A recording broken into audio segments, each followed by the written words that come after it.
دوای ئەوەی پارتی دیموکراتی کوردستان وەک پرۆژە و دەستپێشخەری بۆ کارەکردنەوەی پەرلەمان ڕایگەیاند کە ئێستا مەرج و هێڵی سووریان بۆ هیچ کەس و لایەنێک نییە و دەیانەوێت پەرلەمانی کوردستان کارا بکەنەوە. بەڵام گۆڕان کە بۆ 2 ساڵ دەچێت لە حکوومەت و پەرلەمان بە بڕیاری پارتی دوورخراوەتەوە دەڵێت دەبێت لە پەرلەمان کارەکانی خۆیان بێ هیچ لەمپەرێک ئەنجام بدەن و لەو شوێنەی پەرلەمانیش پەخرا لەوێ پەرلەمان دەست بە کارەکانی بکاتەوە.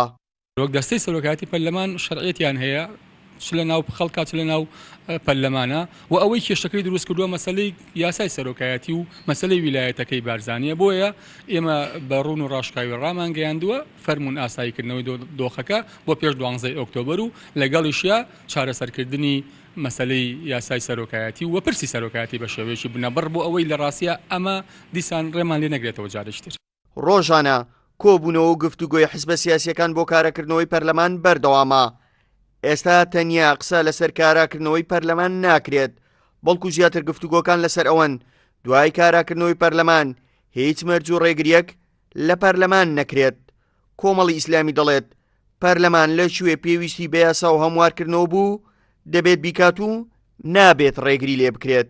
بەبێ مەرز بەو مانایی ئەو ستافەی کە ئێستا هەیە کارا بکرێت و دەست بەکار بن و کاتێک کە دەست بەکاریش دەبن بە هەمان شێوە هیچ کۆت و قەید و مەرزیان لەسەر نەبێ ینی چ کارێک دەکەن چ یاسایەک هەموار دەکەن ئەگەرنا ئەوە دەکات بە مەرز بە مەرزیش ئەو کاتە پێم وان نە پەرلەمان کاری پێ دەکرێ نا لایەنە سیاسیەکانیش وەکو پێویست هەمویان ڕازی دەبن کە بەو مەرجانە پەرلەمان کارا بکرێتەوە.